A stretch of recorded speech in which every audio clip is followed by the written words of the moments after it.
Traveling the world is great, but you know what's better than that? Traveling for free. Using credit cards and points is an actual life hack to getting free travel all around the world. Want to stay at a 5-star hotel in Cabo San Lucas? Want to enjoy a lie-flat seat in business class? Use credit card points. It's not as hard as you might think. So let's walk through everything from the best credit card issuers to redeeming points for free travel. First, when it comes to looking for a travel credit card, we want to look at the banks that actually issue these credit cards. While most banks have some form of travel credit card, not all of them let you transfer the points you earn out to other partners. This is extremely important because we obviously want to get the best bang for our buck, or in this case, bang for our point, and the best way to do that is to transfer our points out to another points program. Each bank has a slightly different list of partners that you can transfer your points to, and sometimes the banks will offer co-branded credit cards with those partners. Now, the current banks that let you transfer your points out are American Express, Chase, Citi, Capital One, and technically Wells Fargo if you have the Built MasterCard. The other Wells Fargo cards don't let you transfer your points out to other partners. For that reason, we'll stick with the first 4 banks in this list. Now, each of these banks offer a different points and rewards system. With American Express, you'll earn membership rewards points. With Chase, you'll earn ultimate rewards points. With Citi, you'll earn thank you points. And with Capital One, you'll earn miles. One thing to keep in mind with these banks is Chase's 524 rule. This rule states that if you've been approved for 5 or more credit cards in the last 24 months, you won't be eligible for a Chase credit card. And that's from any issuer, not just Chase. For that reason, it usually makes sense to look into Chase credit cards first and apply for the ones you like, then move on to other banks. While this isn't a hard and fast rule that you need to stick to, it may lead to you missing out on the opportunities that Chase credit cards have. Now, as you start applying for credit cards, it's a good idea to look at your current spending habits and see which cards can earn you the most points in their earning categories. After all, we do want to be earning the most points possible with these cards. For instance, if you shop at the grocery store and are only receiving 1x back, I can tell you you're leaving points on the table. A few weeks ago, I did this exercise to compare my current spend on the Amex Gold card versus the Everyday Preferred card and the Green card to see which one I would earn more points with. I used my spend for an average month for my wife and I and our 2 kids. If you're interested in learning about the Green card and the Everyday Preferred card setup, I made a video a few weeks ago. I'll link it down below. But essentially, with my current monthly spend, I would have earned 6,650 membership rewards points with the Gold card and 8,550 with the Everyday Preferred card and Green card setup. In a year, that would have earned me a little over 100,000 membership rewards points with that setup, which at a minimum is at least $1,000 towards travel. 100,000 membership rewards points could easily get a business class ticket to many destinations or a few nights at a high-end hotel.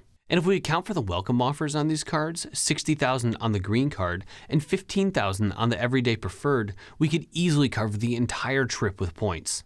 Another way we can get free travel is with the help of co-branded credit cards. These cards work the same as regular credit cards, except they're sponsored by a brand such as United Airlines or Marriott. When you spend money on these cards, you'll earn points directly with the hotel or airline. Hotel credit cards are especially helpful because a lot of them offer free night rewards. Those rewards can go towards really nice hotels, giving you a positive effective annual fee on many of the cards. Some cards even offer elite status, like the Hilton Aspire card. With this card, you'll receive Hilton's highest status of Diamond, which can help get you room upgrades, early check-in, late checkout, and more. I got this card last year and I was able to see it perform in all its glory earlier this year. My wife and I stayed at the Conrad Fort Lauderdale Beach a few months back using the free night reward. When we booked the room, the cash rate was over $700. We also received a room upgrade from partial ocean view to full ocean view. Another great co-branded credit card is the Delta SkyMiles Platinum card. This card is one of my favorites. This card offers priority boarding, free checked bags, status boost, and more. This card also offers a companion certificate, which lets you bring along a companion with you on any round-trip Delta ticket in economy within the United States. Essentially, it's a buy one, get one free deal. All you have to do is pay the taxes and fees on that additional ticket. This could save you a lot of money depending on the flight. You could also opt for the Delta SkyMiles Reserve card. This card has the same companion certificate as the Platinum card, except it allows you to book a flight in Comfort Plus or First Class with the companion. The SkyMiles Reserve card also gives you complimentary access to the Delta Sky Club as well as the American Express Centurion Lounge. Now, co-branded credit cards do have some downsides. While you do receive some great benefits and perks with certain brands, you're also only earning points in one system. This is going to limit what you can do to redeem points. I use co-branded credit cards for the perks and benefits that they offer, as well as some of the cards will offer elevated multipliers when buying things with their brand. So now let's take a look at a couple card options that could get you some nights at a really nice resort, a business class ticket, or a few economy tickets. Now the cards I'm talking about are the Chase Sapphire Preferred, the Chase Freedom Flex, and the Chase Freedom Unlimited. This card setup only costs $95, but has a 100,000 point welcome offer between all three cards. This is a great setup for someone who wants to start out with Chase credit cards. So with our points, let's take a look at some flight options. Let's take a look at the available redemptions inside of the Chase travel portal. For this example, we'll take a trip from my home airport in Detroit to New York. Inside of the Chase travel portal, we can see there's two options from Delta and United, costing $150 each or 11,922 points one way. That gets us value of 1.25 cents per point because the Sapphire Preferred offers a 25% bonus when using points inside of the Chase travel portal. Now 1.25 is not bad, but let's see if we can find something a little bit better. Now one of Chase's transfer partners is Virgin Atlantic, and the points transfer 1-to-1. I like to use Virgin Atlantic to buy Delta tickets. Both of them are part of the Sky team, and so they will sell you tickets on each other's flights. In fact, here's that same Delta flight we saw inside of the Chase travel portal, except through Virgin Atlantic, it's only 7,500 points. That gets us value of 2 cents per point. That's a solid redemption.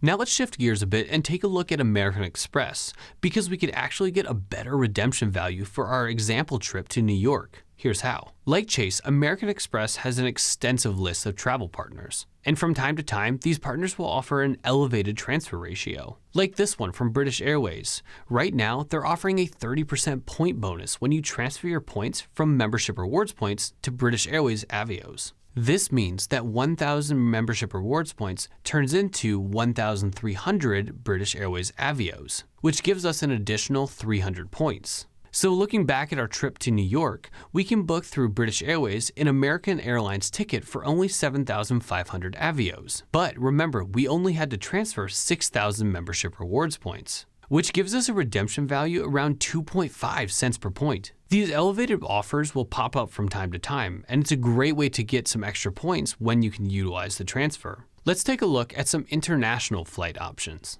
There are a lot of great redemption options out there. I won't be able to cover them all in today's video, but let's take a look at a few. Let's start with a flight from New York to Amsterdam. Through Virgin Atlantic, I found an economy class ticket through Delta Airlines for only 30,000 points. The cash price for this ticket was $917.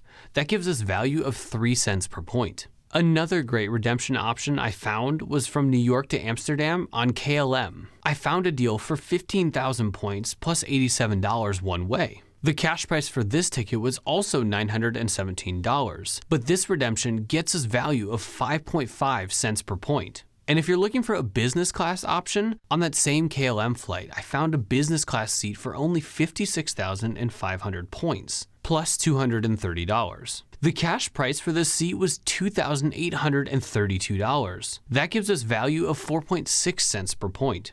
And if you're looking for a tropical location, through Virgin Atlantic, I found a flight on Delta Airlines from Detroit to Cancun for only 11,500 points, plus $46 one way. The cash price for that ticket was $281. That gives us value of 2 cents per point. And while we're in that tropical location, let's take a look at some redemption options for some really cool hotels. But before that, let's earn some more points. Earlier I mentioned how the Chase trifecta could earn 100,000 points just from the welcome offer. American Express also has some cards that can earn lots of points from the sign-up bonuses. The first card to look at for any frequent travelers is the American Express Platinum card. This card has a welcome offer ranging anywhere from 80,000 points up to 125,000 membership rewards points. I was able to find that 125,000 point welcome offer using an incognito window.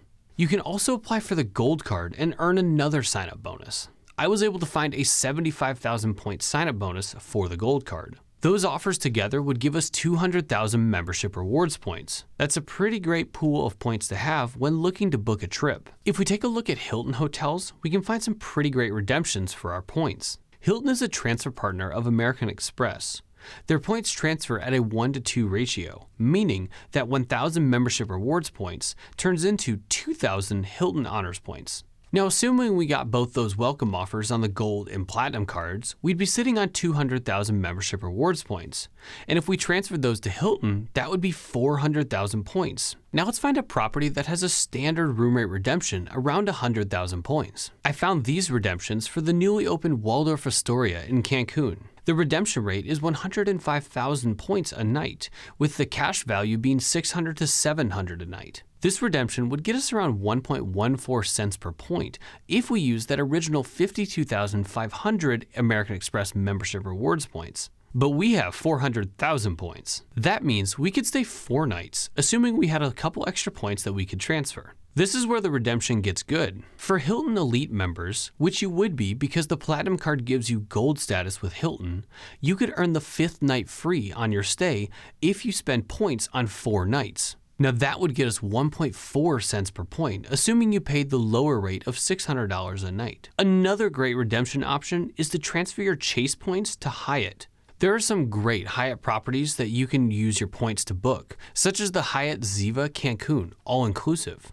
I was seeing rates for only 35,000 points a night. You can usually find 1 to 1.3 cents per point on redemptions. All-inclusive resorts are one of my favorites to use points on because I think the trip then is truly free. Because it's all-inclusive, it includes meals and drinks, things you would normally have to pay for even if your room was covered. And don't forget to apply for the co-branded cards for these hotels. With the Hilton Aspire card and the World of Hyatt card, you could potentially receive room upgrades as well as other elite member benefits. You could also use a free night reward from the Hilton Aspire card to stay an extra night at that Cancun property. So there you have it, some quick and easy ways you can use points to get great value on flights and hotels. Now, if you go look for some of these redemptions right now, it's possible you'll find them and it's possible you might not. That's okay. You can always check back in a couple days and see if the redemption's there. From the first day to the last day of writing this script, some of the options that I had in there even changed around a bit.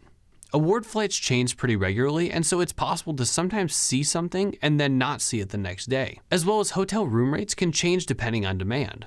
I'd love to hear from you. What is the best redemption you have gotten for a flight or a hotel? Let me know down below. As always, don't forget to hit the like and subscribe button down below to see more videos like this in the future. And I'll see you next time. Thanks.